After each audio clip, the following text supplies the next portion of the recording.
Hello, guys. This is the Villain's Demand. I am Evan the Great. And I'm Smiley. And today we have another episode of Monsters Matter. Beauty is within my eye. But beauty is behold in the beholder.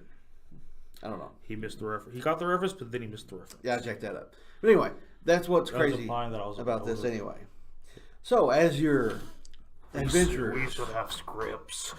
Hey, as your adventurers are on an epic quest to go into a dungeon, like many adventurers, they need to go in there to retrieve or loot or look for a powerful artifact, whatever the circumstance may be. Would you say facilitate wealth and or fame?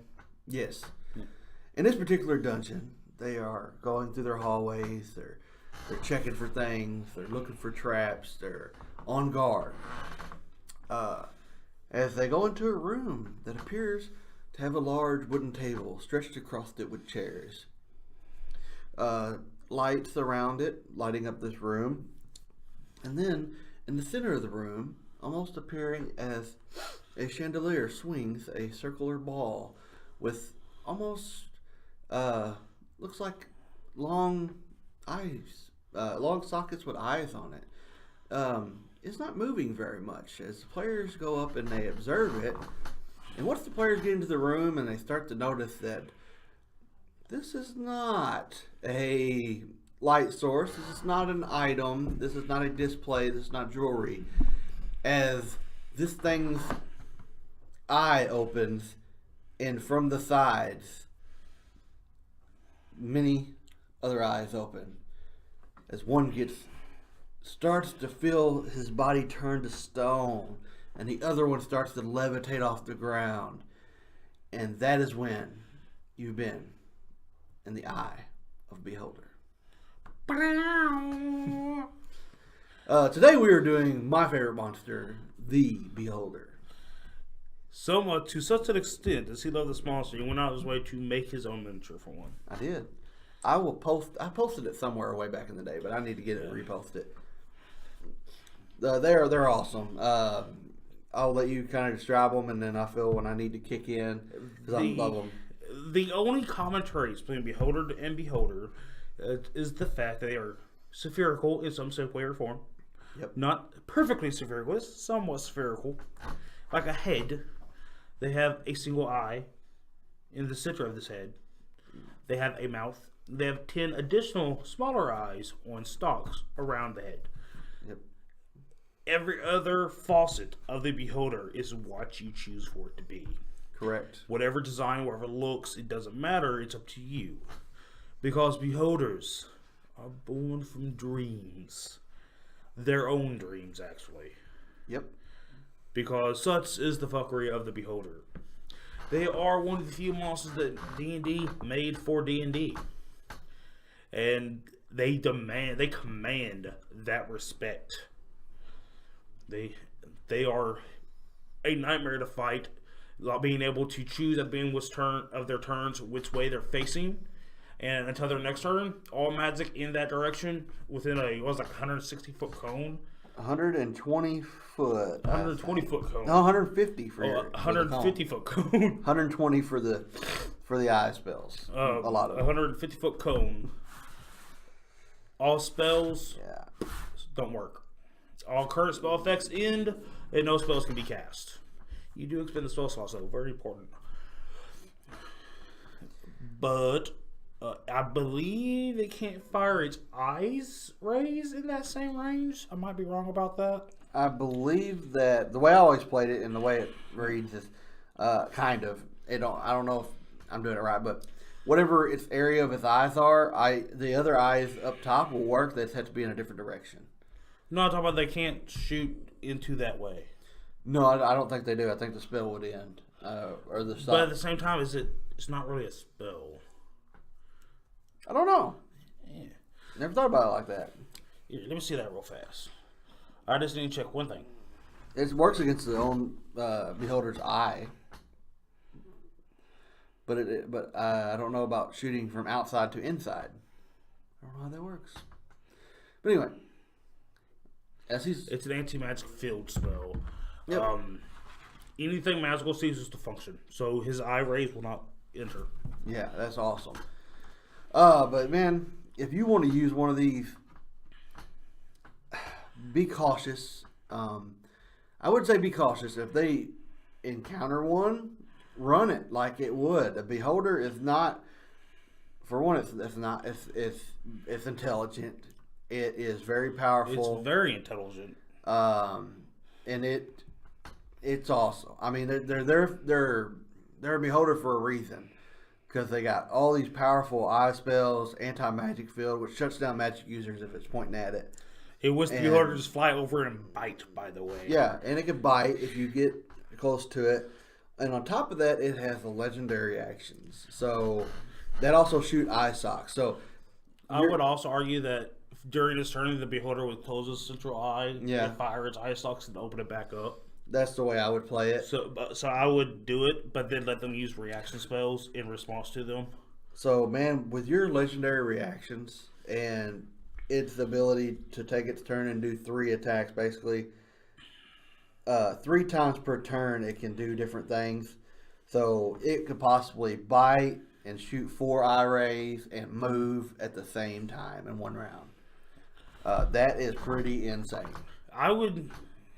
It would go much against the grain of the way the mechanics are supposed to work, but I would be the asshole. The beholder uses action is movement to spin in a circle. Yeah, it could. And just dispel all magic that he sees. Yeah, they're And while he's doing that, he's like machine gunning eye lasers. Yeah. That'd be great. Some things are they're powerful. Like the CR for a beholder is 13. It depends on the size of your group, I guess, of when you should encounter one of these and what level. I'll be talking in those discussions about challenge ratings. And counter design, because a lot of times the challenge is a bit off. Yeah. If you have a well-oiled machine of a party at level 10 or 9, they can fight a beholder. They can. Yes. That's you saying you have 4 players, maybe a hireling or 2, but they can fight a beholder. But a lot of it involves on the DM how he runs the beholder. Yeah. Because a beholder can be the threat that can kill low 15 characters. It can, especially if it lands some of these devastating eye things. Like the only catch the eye things that they have lower DCs than what I like to see, because I am an asshole. But some of its weapons, I guess you could say, besides the anti-magic cone, it has a bite attack, which some people's like bite attack.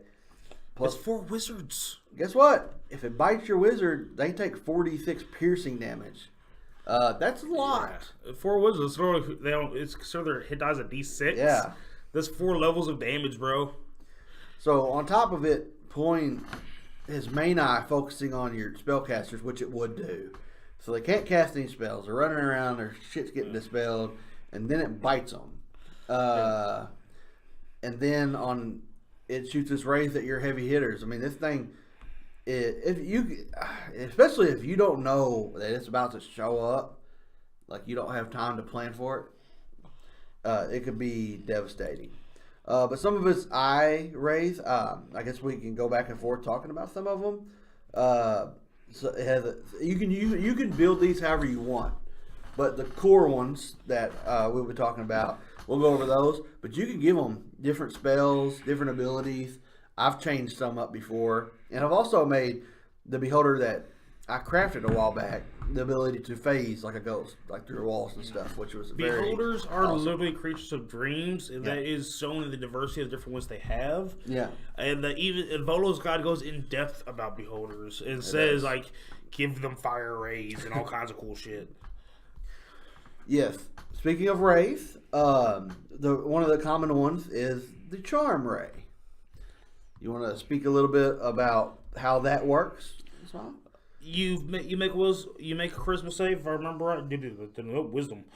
Be charmed by the beholder for 1 hour, or until the beholder harms a creature. See, that's where I'm kind of iffy. It's not my favorite ray, just because it says or until. I would say you get an additional save whenever he harms a creature, but Well, it can use it to be like, if it hits you with a charm, then it could be like run down the hallway and go into the door and lock it. he can give you an order, but you have to wait for your turn to do it. So, but if that's the first ray you pull, that ray is useless. It could be good though. It could. If it's the last one, yeah. Or if there's like 2 people in the party and it hits it, and they got a choice to make at that point. But it's one of his lesser ones, but I still like it. You got me. If there's only 2 people and he charms one of them, people just like, defend me, my new friend, and just float the fuck up. Yeah. Like, he wouldn't even take the rest of his eye rays. And you got to think, it can do 3, plus it's got 3 legendary actions where it can do another one. So it's got 4. So if this is towards the end of those 4, and the other ones do things, it can really be devastating. My main thing, though, is like the fact that has a definitive end if he damages anyone. Or say you run up and your party gets go first, and they wallop this thing and they get him pretty hurt, and then all of a sudden he charms a cleric and the cleric heals him. I mean, yeah, but what if he rolls? Because unless you just are specifically picking out eye rays, then that's not a solid. I'm just saying it could. In which, if you're picking out eye rays each round, then he could always pick the charm one for last. I usually roll for them. Like I'll roll 3 times. To be fair, he rolls for everything. And it's fun. And it's wacky. It is, and that puts them in order. Like, say he's getting hurt, and I roll 3 and one's a charm ray. Yeah, I'm probably going to charm somebody that can heal him. Yeah. Oh yeah, because like you pick your rays. Sorry. What I would do though is like I target someone with a ray and then roll the ray, so he doesn't know what the fuck going. I'd be just like this. If you're playing like a more of a mad beholder that's like lost it, he just like, I wants to do something to you. Don't know what. Cool. Now you. Shit. I may do that. We have those who may be watching this tonight. We have a family D&D game that we're doing, and it's supposed to be like 3 sessions. And I may throw a beholder in there and do that very tactic. That's really cool. Point and roll. The next ray is paralyzing ray. What do you think of paralyzation, my friend? Dude, it's awesome. It is the most broken condition of the game because it's self-explanatory. Yeah, if basically the target has to make a Constitution saving throw or paralyze for 1 minute. People think that's horrible because it is.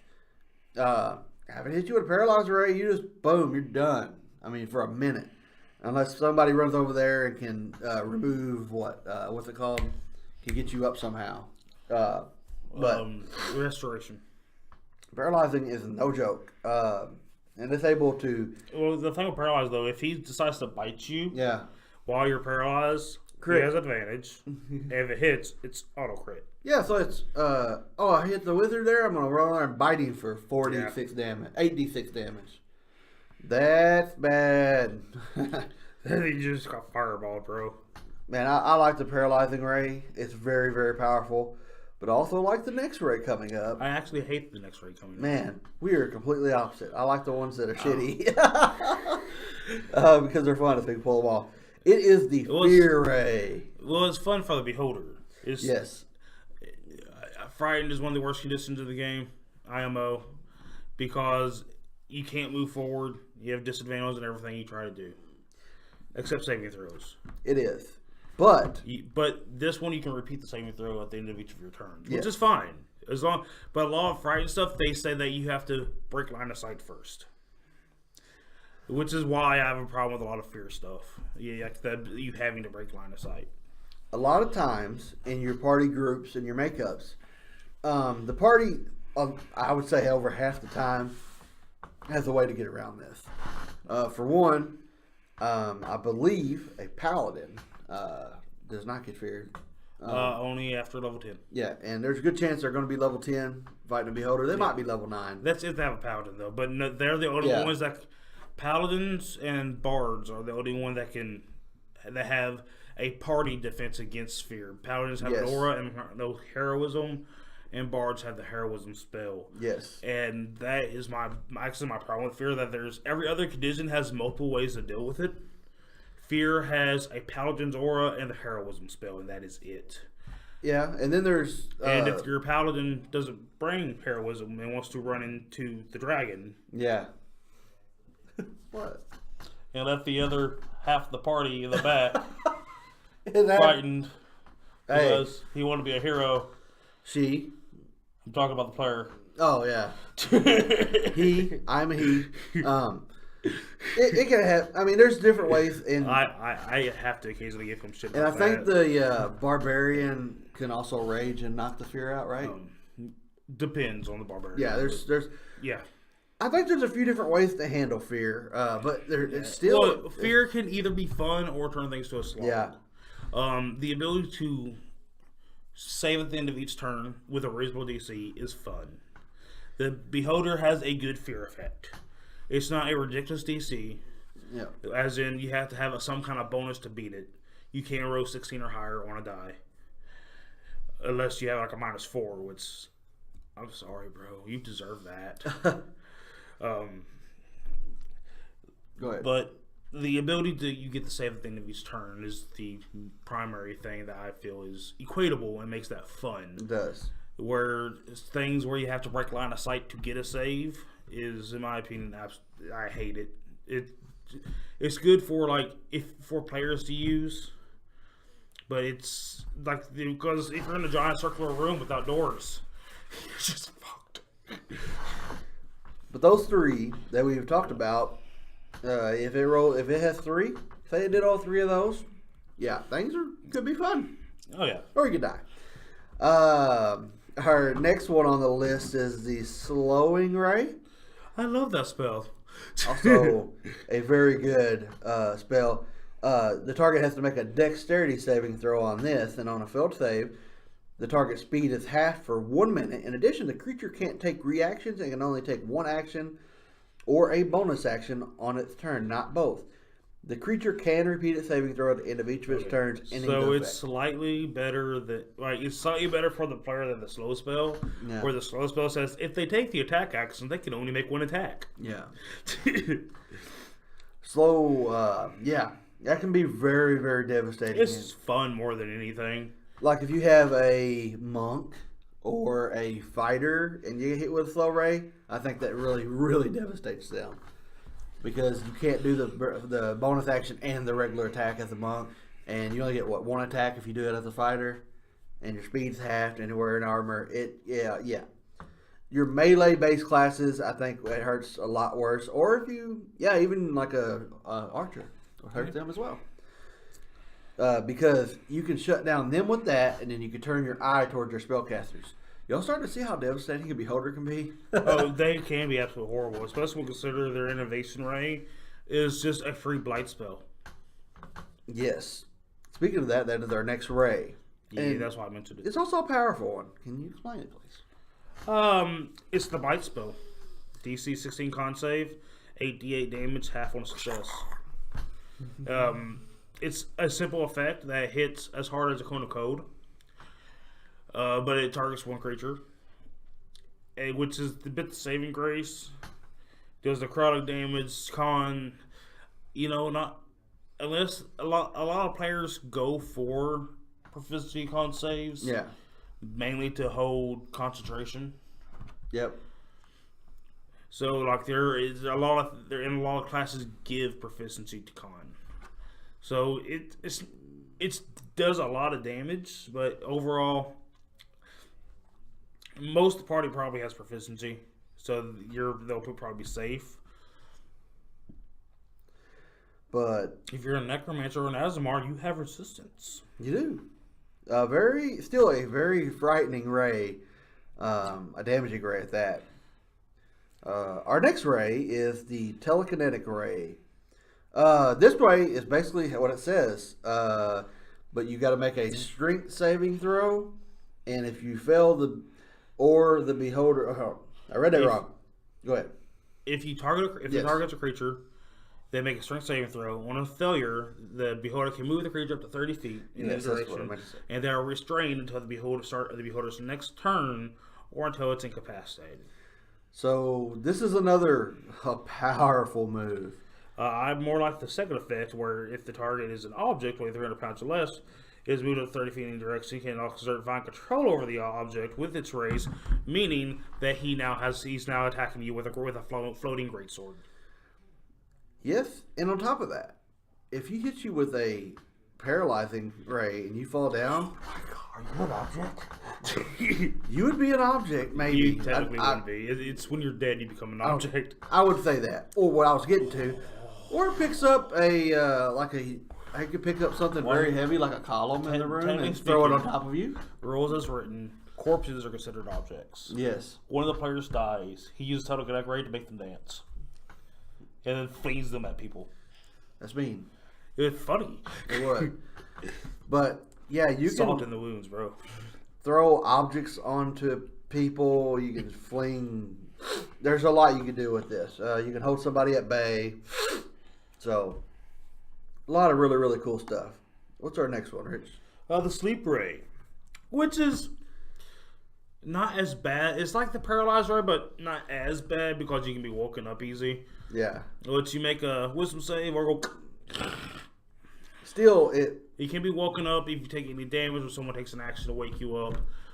But I can see him just like putting people to sleep just so he can eat them later. Yeah, that's what I was going to get to next. Still could be bad because the players would have to take an action to run over there and wake that player up. It's good to waste the player's action economy. Like, if there's the paladin, the cleric, the barbarian, put the barbarian to sleep, and you have one of the two things that can really do something, not be able to do anything. But overall, a lot of these rays, as we talk about them, I think I would use a lot of the rays. It would be like random rays, but I would target a lot of the non-spellcasters with the rays and use my eye to stop the spellcasters. What I would do is like blink. Yeah. I just blink for the turn. Like I would give the beholder a way to blink for a turn just so he could ray it up on a wizard. Like just put the wizard to sleep so I don't have to worry about it anymore. Yeah, that is a good idea. Nap time. Yeah. Or if you have a flying character, they think they're cool, like flying on a broom. The beholder's like sleep. I would just have the beholder look at them. Yeah. Because like within the cone, magic items cease to function. That is awesome. Our next ray is, you may pronounce that, Petrification? I don't know why I can't say that word, but I can't. So, the P-ray. That's what we're going to call it. I love it. I love this. The target creature must make a P-ray. DC 16 dexterity saving throw. On a failed save, the creature begins to turn to stone, and it is restrained. It must repeat the saving throw at the end of each of its turns. On a success, the effect ends. On a failure, the creature is petrified until freed by a greater restoration spell or other magic. This ray is insane. And it only requires 2 saves. I have also seen a live game where this ray ended somebody. I imagine it only requires 2 saves. Yes. Anything else add on that? Petrification is rather simple, bro. It's really cool. Turn to stone. I don't like how it's dexterity, though, for the second save. Yeah. Because you're already restrained. If you're restrained, you have disadvantage on dexterity saving throws. And this ray works with the telekinetic ray. Oh my god, you are fucked. Yeah. Number 9 is... Disintegration. Yeah. Go ahead. Disintegration. 10d8 force damage. Dust. Yeah. Very few things. There are certain things in the game that can only be affected by disintegration. Walls of forced cages, and things like that can only be affected by disintegration. One of the walls of the prismatic wall spell, level 9 spell, can only be destroyed by disintegration. Yeah, it can also disintegrate the floor your players are standing on. Yes, you can. I didn't even think about that. Yeah. That's cool. Just what's in my basement? Well, spikes. Yeah, it can get pretty crazy. Our last ray is the death ray. The target creature has to succeed on a dexterity saving throw or take 10d10 necrotic damage if the target dies. The target dies if it is reduced to 0 hit points. So there ain't a saving throw. What this means is there is no death saving throws. This is my problem with the innervation ray because he gets the death ray too. Yeah, it does. So why not have the innervation ray do less damage and then kill the beholder? Yeah. But anyway, that is our beholder in a nutshell, I guess. So how does this adventure continue, Richard? You know what? Because of your love for the beholder, I feel you should also take us out. I will. This is the So- only of us two, Evan. We will pick up where we left off. As the players start to notice this thing turning around, one of them starts to turn to stone.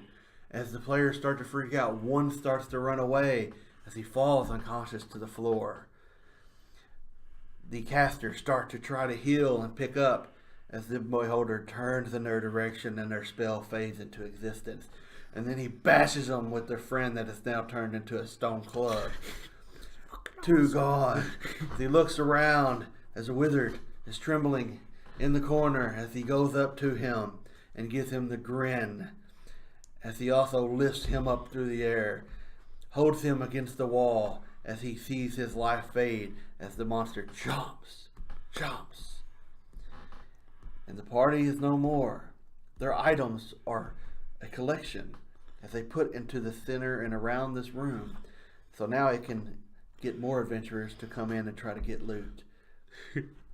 For anybody who gets away or hears of this, he will also be in your dreams.